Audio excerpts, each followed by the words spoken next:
But when this ceremony was introduced into Thailand by King Wachirawut, who was educated at Sandhurst and Oxford, served in the Durham Light Infantry, and became an honorary general in the British Army, the British king was also a Far Eastern king. In fact, he was the King Emperor of India. In Bangkok, the capital city, on a day of celebration, King Bhumibol makes his way to Thailand's central Buddhist shrine, the Temple of the Emerald Buddha. The study in his palace looks and sounds like a command post. Here he talks to David Lomax about his job as king. How do you see your duty as a king? Why do you think that Thailand should continue to have a king? It is not for me to say. I do things that I think is useful, and that's all.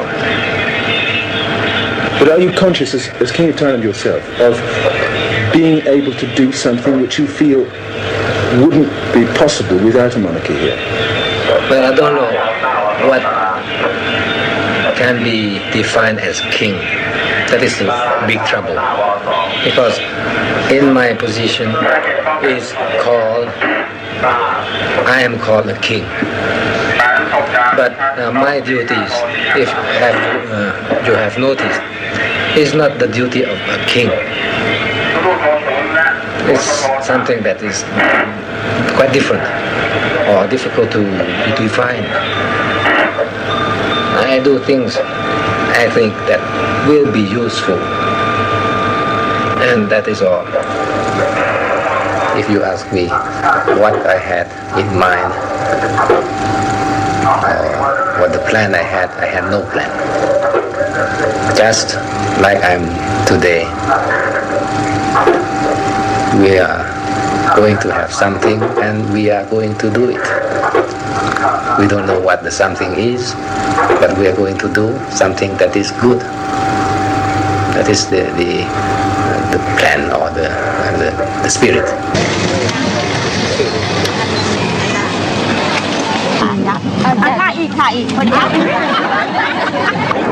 Anywhere we go, we are looked at, and people are interested in us. They look at us, they don't want to bother us. They want to know more how they eat, how they sit, how they walk. They don't look with curiosity or hostility. Kings and queens of Thailand have always been in close contact with the people, really, and they usually regard the kings as father of nation. That's why usually we don't have much private life, because we are considered father and mother of the nation. So naturally we are all the time with the people. To the king, Thailand's danger means that state ceremonial is no empty form. Speeches at the royal audience for his birthday, no mere platitudes, but expression of the struggle for survival.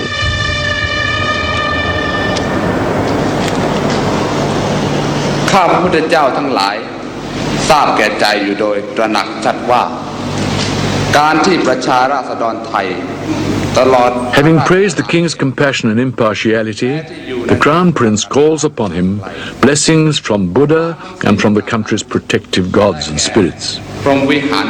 Kingship, if we have to use this word, has changed all the time since the old times, and then since the advent of founding of Bangkok capital. It has always changed. My great-grandfather was the philosopher king. He was the king that you know under the name of King Mongkut.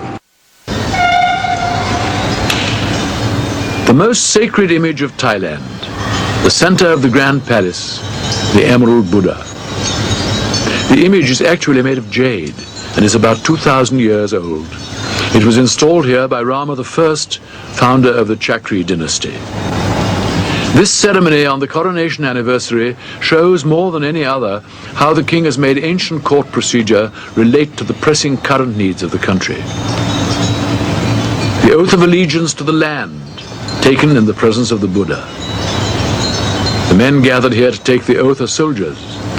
Earlier in the day, they were decorated for bravery against the communist insurgents. Ancient rite is practiced by those at risk from modern danger.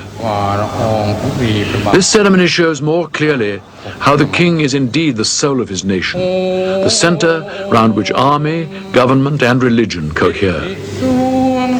The participants in the ceremony remind us of the danger that threatens this nation and its soul.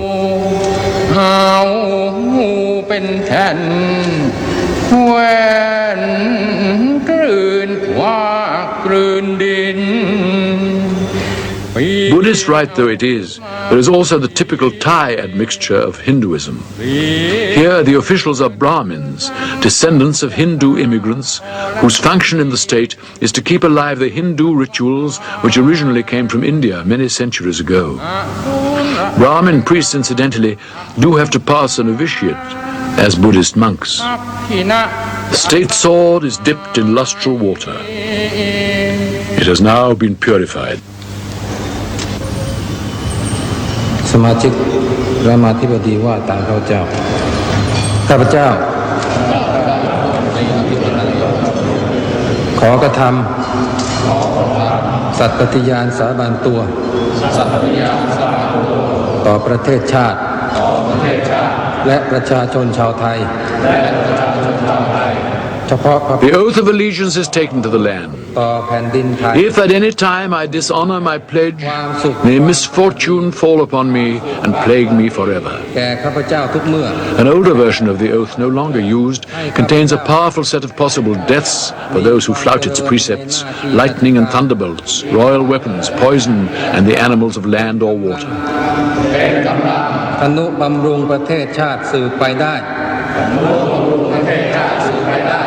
In the past, incidentally, the king did not take the oath himself.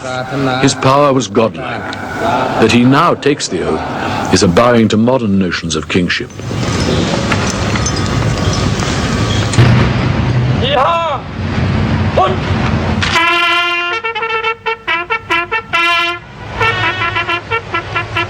The king's convoy in action.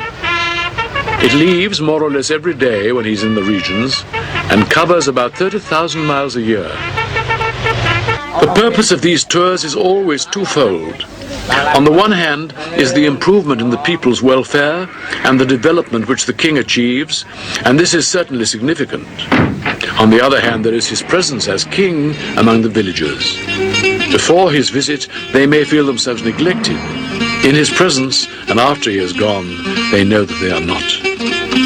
The ladies-in-waiting act as social workers, taking extensive notes on every case so that each one can be followed up afterwards.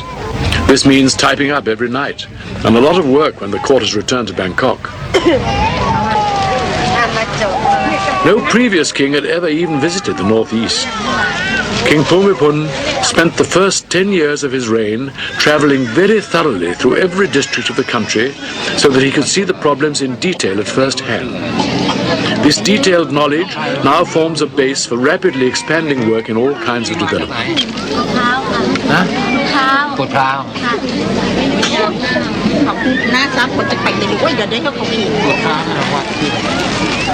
Always the encouragement, listening to their problems, helping them to help themselves.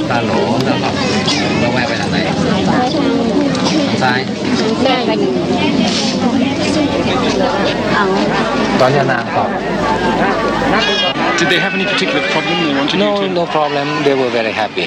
And I asked in what temple they were going, and they said the name, and I looked in the map.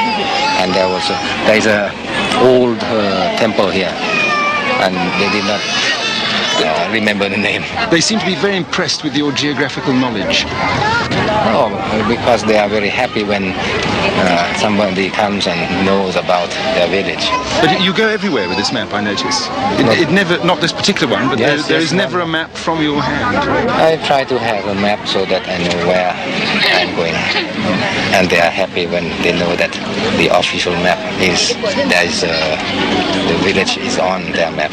Are there some occasions when people live in villages that aren't marked on your map or that have the wrong name? Well, that is what happened now. What is what happened? There's a village that has no name, and I put a name on it. The King and Queen receive representatives of friendly countries, both formally and informally, turning state functions into personal affairs whenever possible. I saw that blue, lovely blue. A natural part of the royal family's job is to promote the country's crafts, culture and special products, even at parties. The Queen is very much concerned to increase silk production throughout the country. And she makes a point of wearing Thai fabrics herself. This is one of the King's new dams. Irrigation is probably the aspect of development to which he contributes most. Apart from his boat with the rudderless engine, the King has designed dams and irrigation channels himself. With his quick grasp of the subject, he always makes his experts work hard. And though he seems able to master almost anything he puts his hand to, it is probably the many facets of engineering for which he has the most talent. Oh, yes. The King carries a two-way radio with him at all times.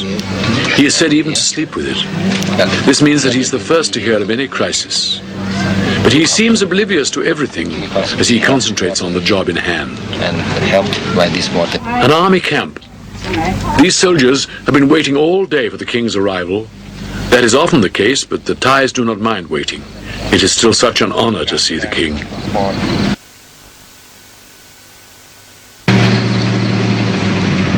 Could you tell us why you think it's so important to come and inspect a military position like this, please?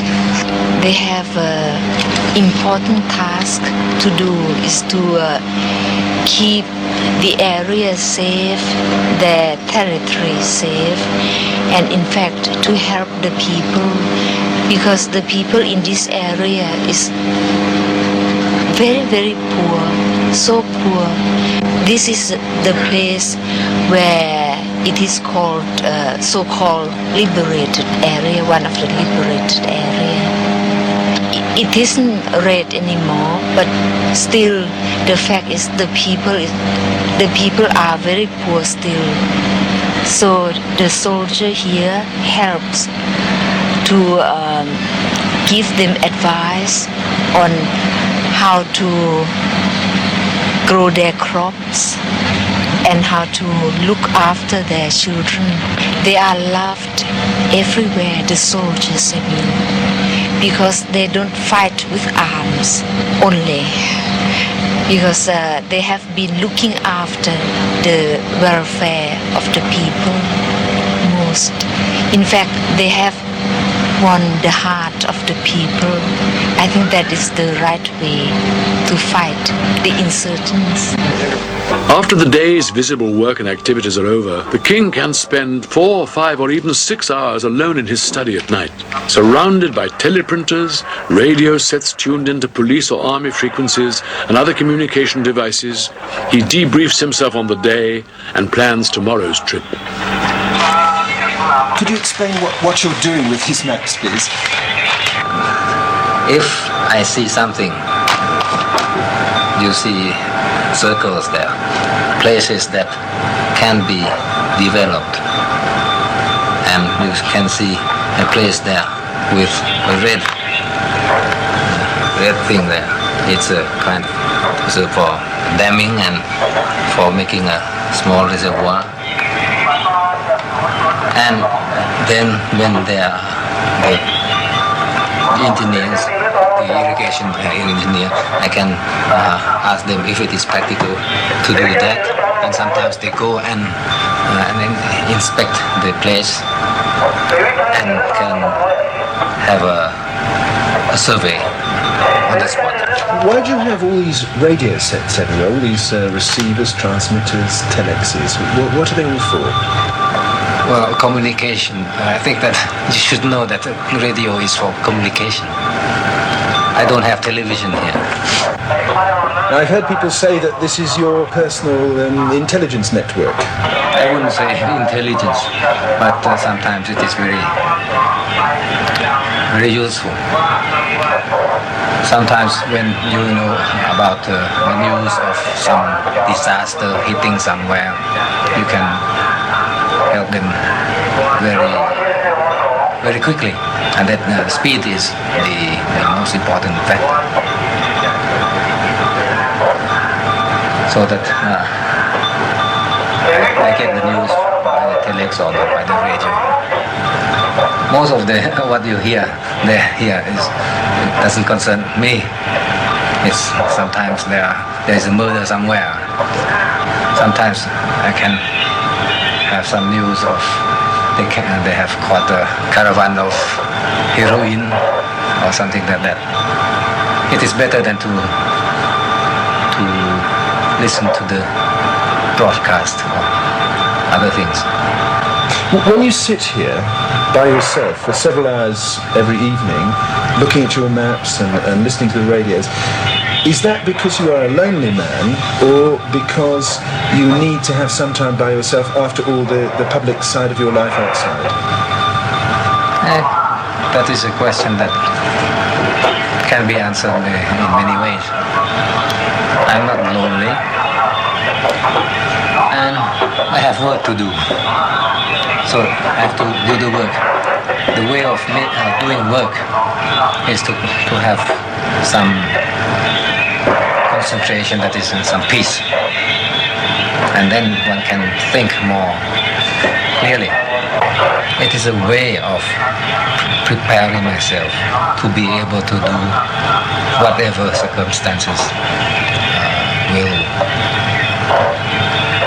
have me to do.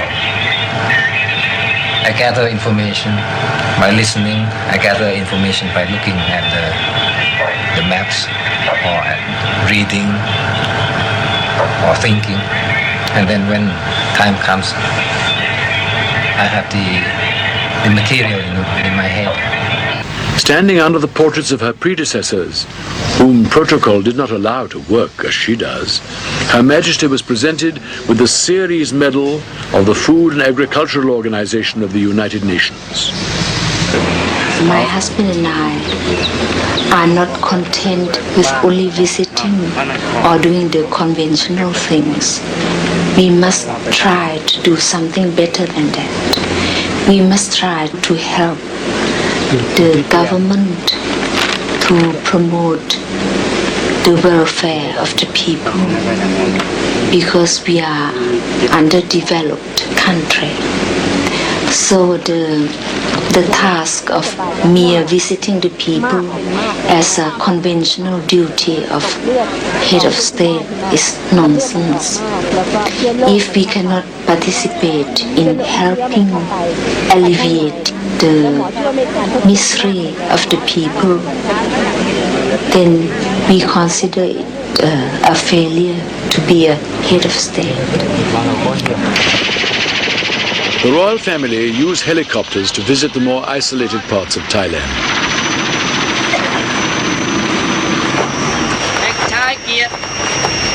Frequently on such visits, they perform life-saving service by removing sick people to hospital, or in the case of a border raid such as this, lifting out the dead and wounded.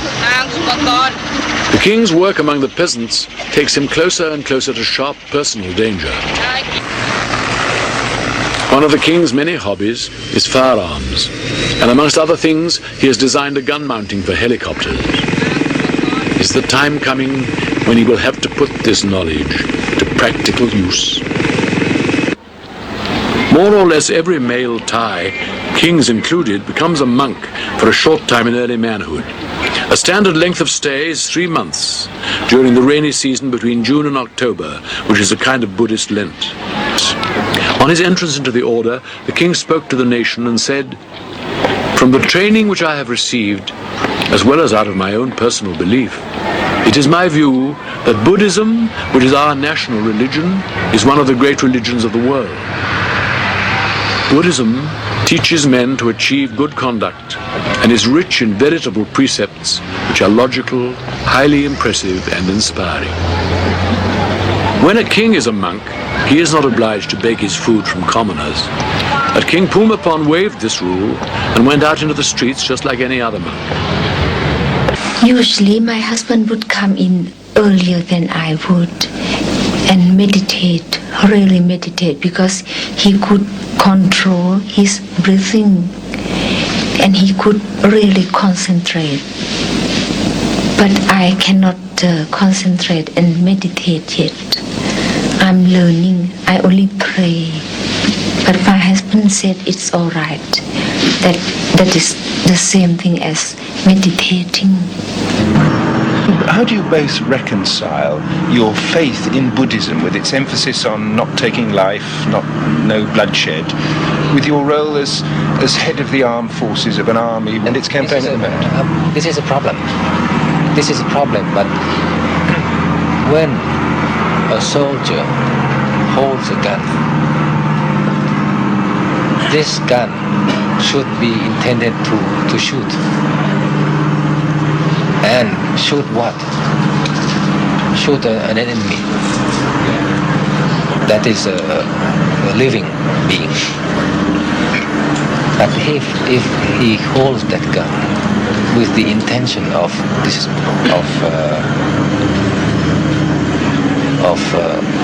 guarding, preserving his country, with this intention, he is not sinful. And even if he has somebody who comes and he is the enemy, he must shoot. He has to shoot. Why? Because he has the intention of guarding his country, of preserving his country. And, by the way, also the religion. If the enemy comes, the country is gone, is destroyed, there's no religion and there's no good. Loving kindness is the real thing one should give to other person. To give, not to take only, to give, to love.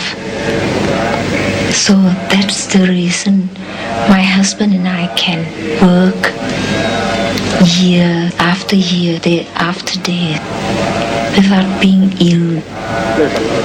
But we know that when it's time to die, nobody can escape.